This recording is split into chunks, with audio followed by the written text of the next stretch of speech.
Me llamo Leticia Pasqueta, soy arquitecta. Soy Germán Lang, me especializo en gestión cultural. Me llamo Santiago Venturini, empecé a escribir en la adolescencia, publiqué algunos libros de poesía como El Espectador, Vida de un gemelo, en la Colonia Agrícola. En el año 2003 gané en la Universidad de Itela para hacer una maestría en la Universidad de Navarra. Ahí saqué mi título de arquitecta española. Tengo formación como diseñador gráfico, soy pampeano. Tuve que emigrar a la ciudad de Buenos Aires para estudiar la carrera de diseño gráfico en la FADU UBA. Y actualmente trabajo como docente en la universidad y como investigador en CONICET.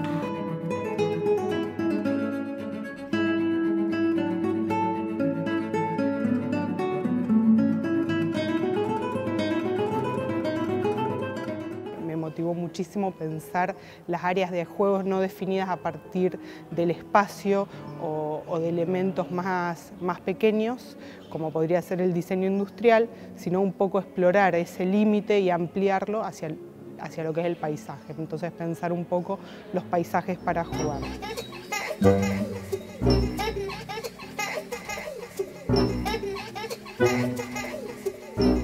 Hoy la manera de crear, no tiene límite, entonces me parece que lo bueno es poder trabajar desde ese lugar. No concibo ni al artista plástico, ni al diseñador, ni al artesano como seres completamente independientes, sino que los veo conjuntos y me parece que hacia ahí va la nueva manera de crear.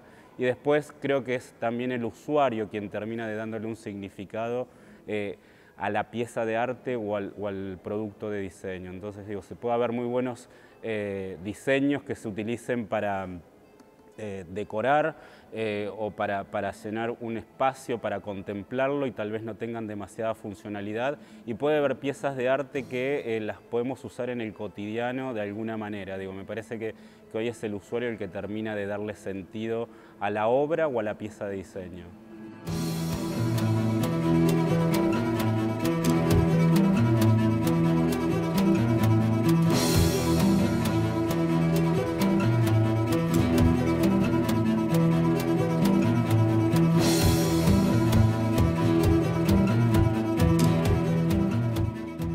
La mayor parte de las veces, o en el caso de mis poemas, muchos comienzan con un detonante que es como una imagen o algo visto. Me parece que la imagen tiene como un rol preponderante, aunque no todos los poemas surgen de imágenes o de cosas que se perciben. Y después el proceso es bastante técnico, por decirlo de algún modo. Hay que darle a eso una forma definitiva. Lo que sí creo es que los poemas comienzan siempre como una suerte de repetición bastante obsesiva de una palabra o una agrupación de palabras que después terminan siendo un fragmento de verso o incluso unidades mayores. Y lo que consiste el trabajo posterior es en sentarse, digamos, por eso digo que es bastante técnico, y darle a eso una forma, digamos, que se transforme en un poema, digamos. Por eso parece como bastante aburrido, pero es lo que hacemos. 10. Mi papá tuvo la idea de construir una casa alpina en La Pampa. Era más barato. Él mismo levantó el esqueleto de caño y lo tapó de a poco con tejas y madera. Habrá pasado muchas noches planeando su obra de vanguardia en un barrio de chalets comunes. No era arquitecto, pero sentía que estaba haciendo algo nuevo. Lo veo en su cara de esa época. Un día desapareció y nos dejó adentro de esa casa que respira como una ballena. Con el cambio de temperatura, la madera cruje, se contrae y se dilata. Ya no escuchamos el ruido porque estamos acostumbrados, de la misma manera en que nos acostumbramos a que él no esté.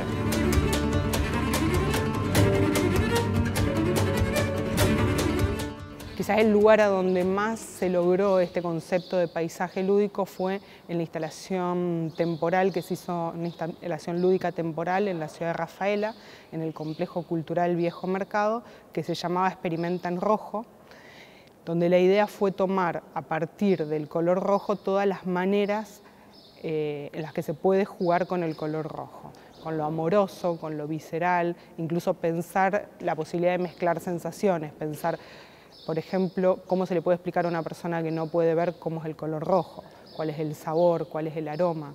Pero un poco la búsqueda de paisajes lúdicos tiene que ver con eso, con pensar las cosas desde una experiencia y buscar procesos que no solamente tomen un concepto y armen esta experiencia, sino que permitan que esa experiencia perdure a través de un recuerdo, generando un recuerdo. ¿Qué es lo que pasa con nuestros sueños? ¿Qué es lo que pasa con todas estas otras cosas que nos fascinan? A mí desde chica me fascinaba astronomía, leer, jugar, escribir, inventar, muchas cosas que tienen que ver con lo físico, trepar árboles. Entonces, cuando vamos encaminando muchas veces un camino profesional, es como que tendemos a ir limpiando todos esos intereses para concentrarnos en una única cosa. Otra cosa que me resulta muy interesante es la experiencia artística, que a veces uno... me ha pasado sobre todo con mis hijas, que le muestro una maqueta y me dice, ¿la puedo tocar? Y la primera reacción es, no, no la podés tocar. Necesito tocarla.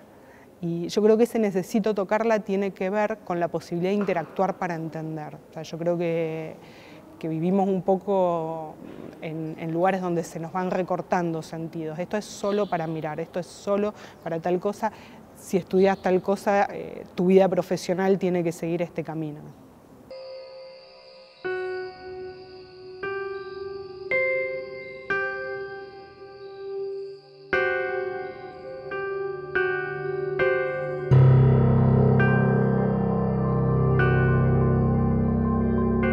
Bien, a ver, en la instancia del proceso creativo en realidad puedo abarcar un poco en esto que hablaba anteriormente en cuanto a artistas, diseñadores y artesanos. Me parece que en el paradigma de este nuevo siglo se ha roto esa barrera de pensar el arte por un lado, el diseño por el otro, la artesanía por el otro. Creo que hoy eso se funde, creo que el hacer creativo es multidisciplinar, donde artistas se empiezan a generar proyectos de diseño, donde diseñadores se corren más al mundo del arte, básicamente aquellos que son ilustradores, diseñadores gráficos, también industriales. Entonces me parece que hoy las barreras del ser creativo están como un poco borradas, ya no son tan estancas tal vez como el paradigma del siglo pasado.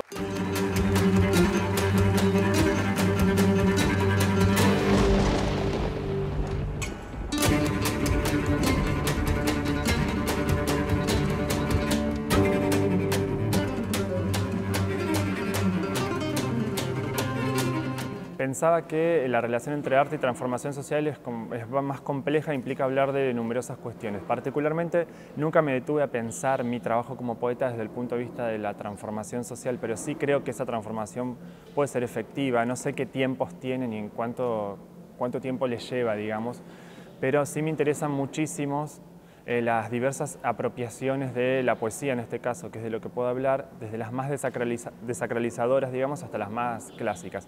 Y en todo caso creo que la cuestión de la transformación social se relaciona mucho con la cuestión del desborde de las artes, con esa cuestión de la que se escribió muchísimo, del paso de prácticas artísticas que están más concentradas en objetos a prácticas que están más concentradas en contextos, por ejemplo la llegada del arte a los espacios urbanos o a otros contextos que históricamente parecían ajenos al arte o a una noción de arte, digamos, más clásica. Se habla hace mucho tiempo también de un cambio del imaginario de las artes visuales, de un cambio en el imaginario de las artes verbales, y creo que eso es así.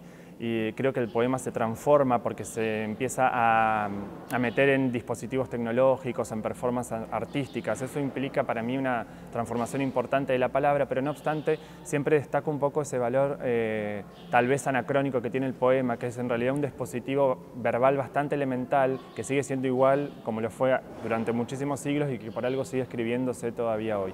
Yo considero que el arte o el hecho creativo como acción cultural siempre va a transformar a los seres humanos, siempre va a modificar el cotidiano de las personas. Me parece que tanto artistas como diseñadores tienen una responsabilidad social y política porque operan sobre la vida de las personas. Me parece que desde el momento mismo que se genera una obra, una obra siempre tiene que ser política. No concibo una obra que no tenga una reflexión o esté diciendo algo, si no, no lo considero arte, lo considero otra cosa. Entonces me parece que la transformación social en el arte siempre está dada, porque me parece que desde el momento que un creativo, ya sea un artista visual, artista plástico, un diseñador o un artesano, está generando cultura, y desde el momento que se genera cultura se transforma el cotidiano de las personas. Fue algo fascinante,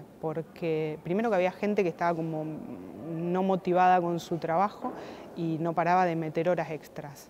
Segundo, que había gente que jugaba cuando nadie la veía, y gente de 70 años sacándose selfies, y cuando aparecía otra persona decían, uy, nos están viendo, y les daba vergüenza, y en realidad se la sacaban para mostrarle a los nietos, y creo que estaban como esperando, de hecho después lo dijeron, que querían tener un día de juego solo de los adultos.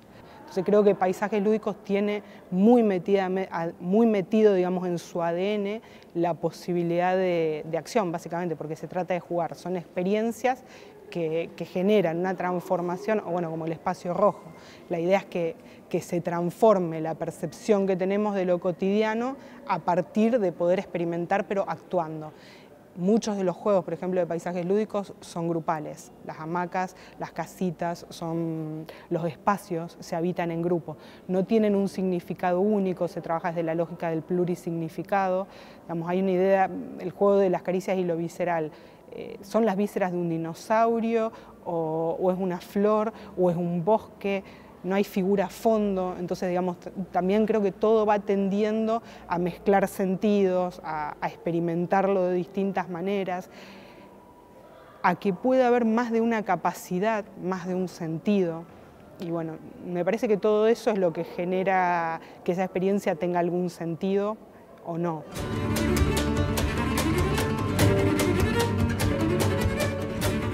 Me resulta interesante desde un aspecto que es el pensar, lo pienso como muy gráficamente, cuando algo desborda es lo que cae. O sea, yo pienso en Santa Fe inundada, aquello que desborda puede ser positivo, puede ser negativo, podríamos omitir el juicio, pero hay algo que se mezcla, que sale, algo nuevo que se genera con la posibilidad del desborde. Me interesa pensar mucho la posibilidad de ir navegando por los bordes. Pero hay una cosa que me parece que creo que tiene que ver con la línea de trabajo de Paisajes Lúdicos, que es con estar en el borde, previo al desborde. O sea, es como si el proceso creativo jugara a partir de todo el desborde, pero el producto o lo que se termina diseñando y construyendo está en ese punto último de la intensidad del borde. O sea, eso es como hay una tensión dramática en ese filo último del agua cuando todavía no cae, cuando no sabemos si va a caer o no va a caer. En realidad se me hace un cruce a una hibridación de las formas que en un momento fueron clásicas de las artes, o al menos como la modernidad configuró las artes, a una especie de cruce o de hibridación entre esas formas. Entonces hablo de las performances artísticas que involucran textos, imágenes, al mismo tiempo intervenciones en ciertos espacios. La fusión y lo multidisciplinar, donde ya las disciplinas no son estancas y donde hoy se puede vincular el audiovisual con la literatura y ya se empiezan a proyectar proyectos más transmedias, no tan estancos. Creo que también eso se ha producido y ha generado un corrimiento del límite o de ciertos casilleros. Entonces hoy el hecho artístico está atravesado por lo multidisciplinar, por lo colaborativo, por la co-creación, por la participación de diversos integrantes. Entonces me parece que ese es el paradigma del nuevo siglo, donde ya nada, un escultor o un pintor o un fotógrafo, toma referentes de otros lugares, trabaja con otras personas. Entonces me parece que hoy el desborde está dado en que no hay límites a la hora de crear y que lo colaborativo o lo transdisciplinar es el modelo o es la manera en donde se está produciendo acontecimiento cultural. Me parece que la riqueza hoy está ahí, donde lo multimedial se fusiona con lo analógico. Y eso ya es natural, no se busca tal vez como una postura, me parece que eso sucede naturalmente. Y no concibo ni a un diseñador o un artista trabajando solo en el atelier, como se tenía pensado tal vez esa mirada del artista plástico o del creativo, esperando que llegue esa musa y se inspire. Me parece que hoy las personas se inspiran complementándose con otras. Entonces me parece que ahí se da también una especie de no borde o de este desborde donde los límites ya están desdibujados, y eso me parece que es lo que hace la riqueza hoy en la creación artística actual de este nuevo siglo.